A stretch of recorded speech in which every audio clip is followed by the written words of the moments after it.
Hey guys, you're back. Welcome. And we're nearing the final week of your series. You've been through a lot of material up to now. This is awesome.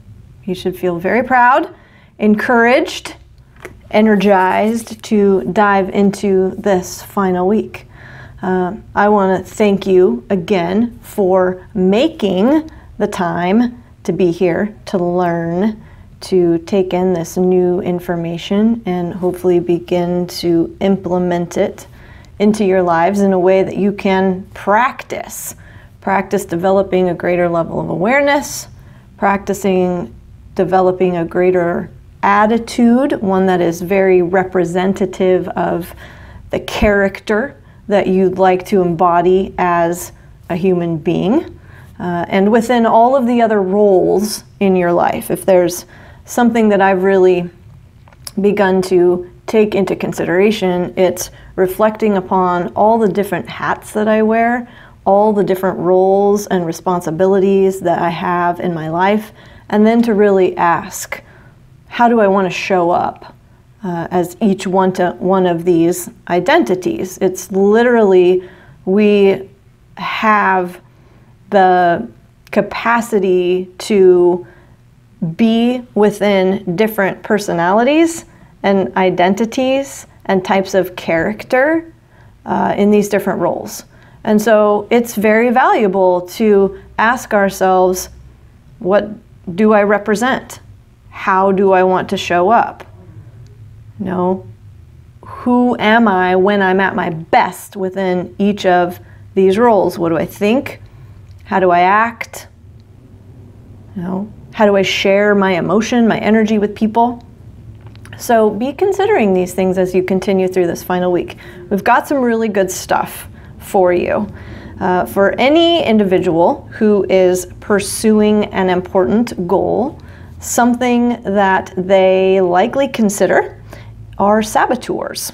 Those individuals out there who perhaps don't have the level of emotional intelligence to be able to think through how their words and actions are impacting someone who has this pursuit on their hands, who are actively endeavoring to achieve something big. So we're going to spend a little bit of time talking about what we do with those people. Those individuals who they don't have our best interests in mind, or perhaps they haven't thought about what our best interests are.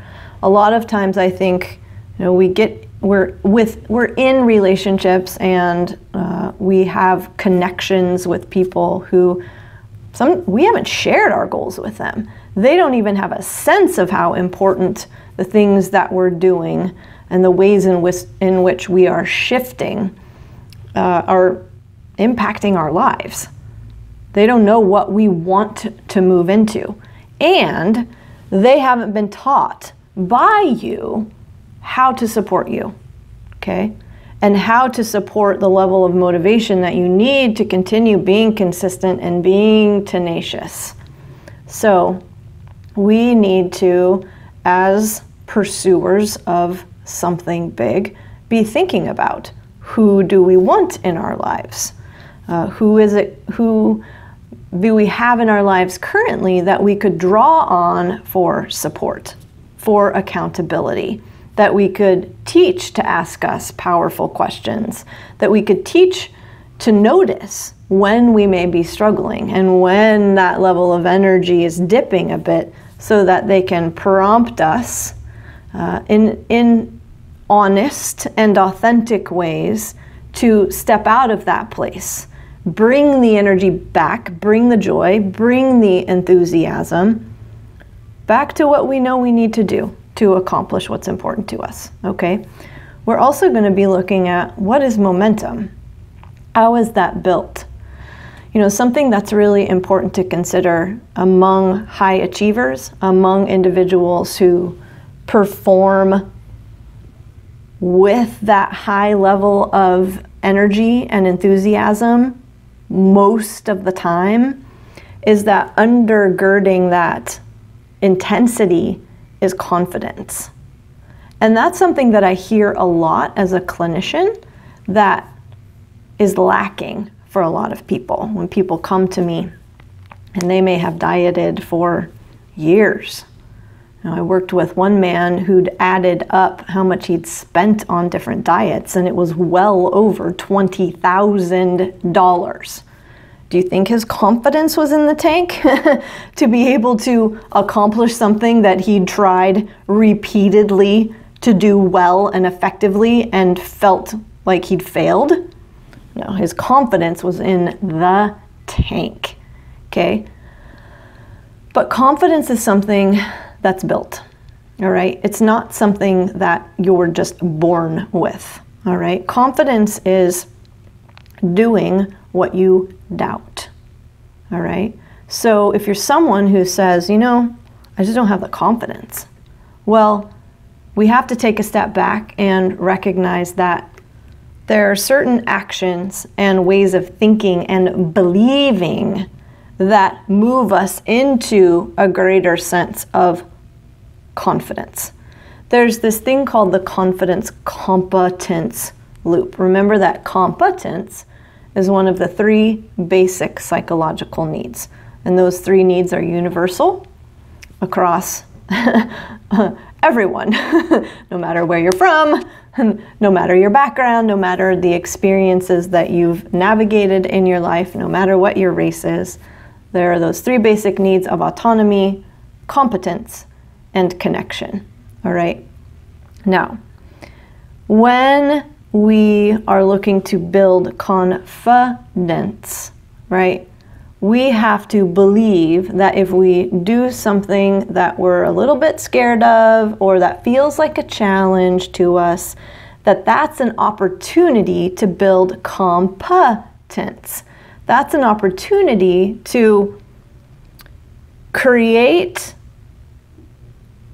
the spot where we can grow and learn and adapt, because there is that level of uncertainty that forces us to ask questions, to dig in, to talk to people, to do the research, to sit down and read or listen, okay?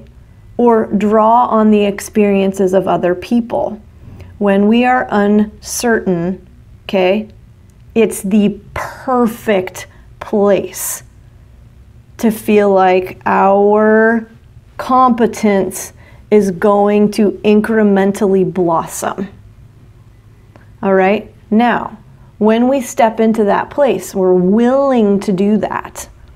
And our sense of effectiveness in managing that uncertainty increases, we gain confidence.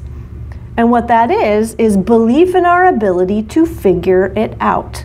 Because that's what you've essentially done when you say, okay, I don't know, I don't like this, this is not comfortable, but let's try, okay?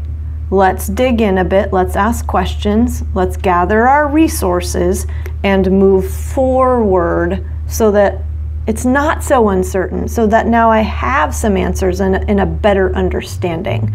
So as our competence increases, because we've decided to do and move into what we doubt, our confidence increases. All right, and you can see how that is going to influence the positive trajectory of your goal pursuit, no matter what it is. All right, guys? And that builds momentum, because as we generate more competence and our confidence increases, the momentum that we feel, that high level of energy to continue and be persistent, increases.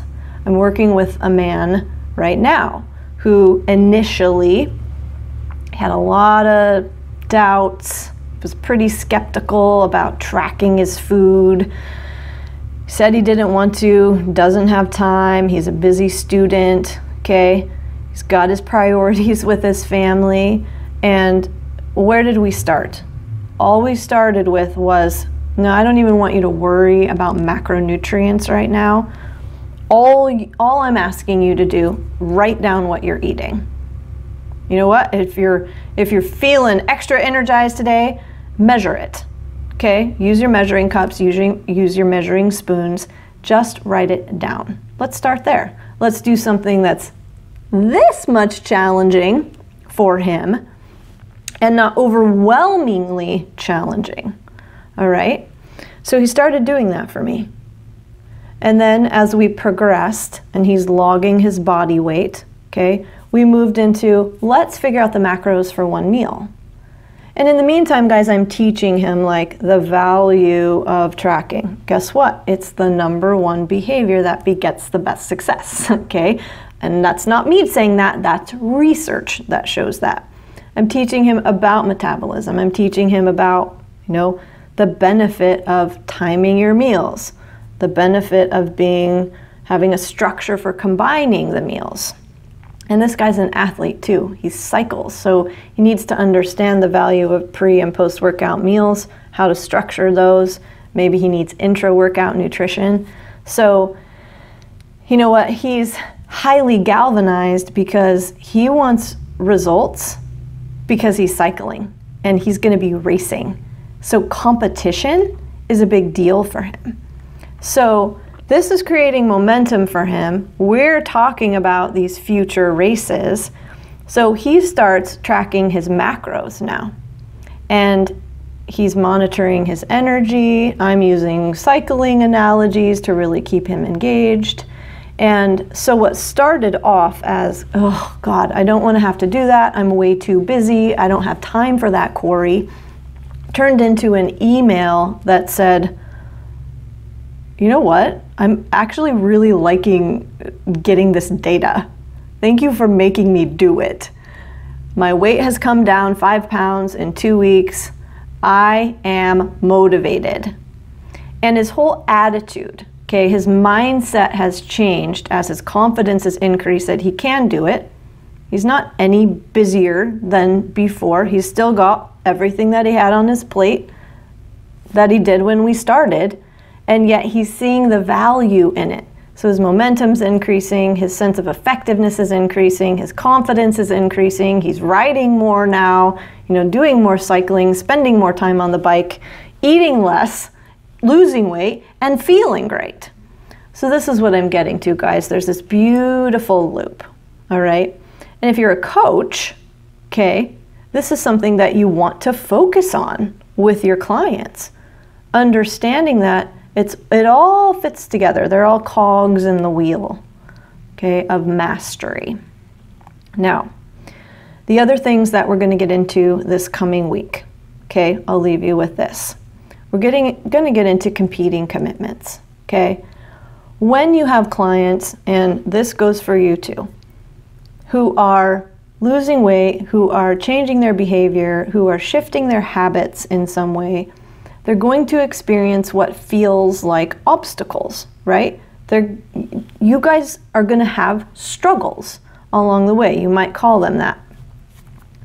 Environmental struggles and internal battles. I hear that term a lot too. The thing to understand is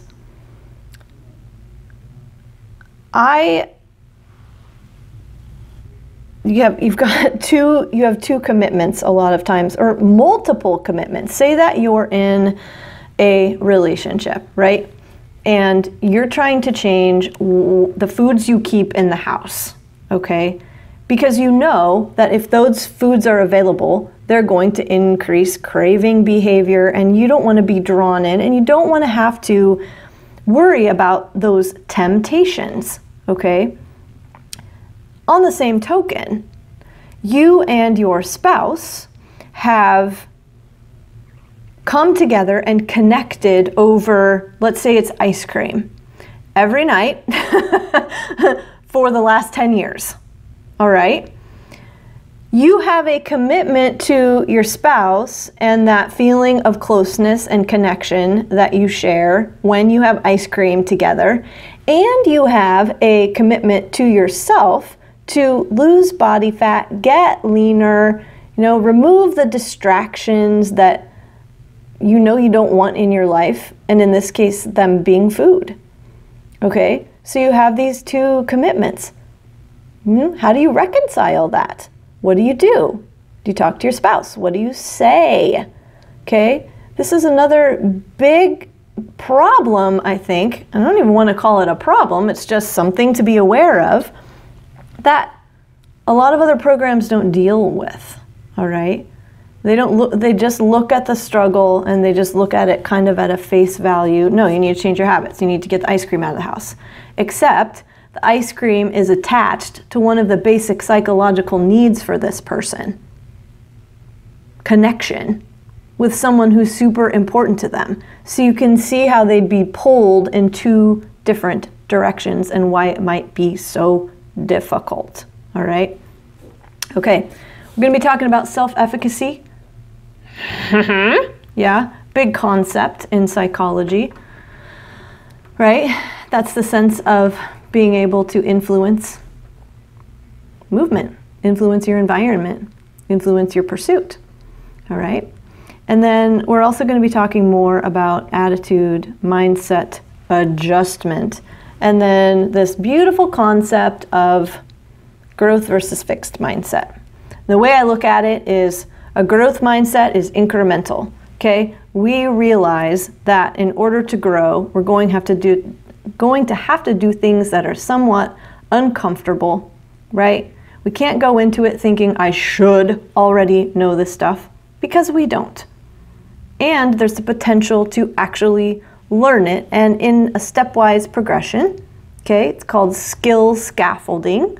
We build our skills step by step versus an entity mindset, which is, this is the way I am. If I don't know it now, I'm not going to know it. And that's just not the way that learning works, guys. And everything in the literature says that if you have a growth mindset, you're going to catapult your success. Fixed mindsets keep you stagnant. All right, lots of good stuff to dig into this coming week. Again, thank you. I'll see you guys tomorrow. Bye.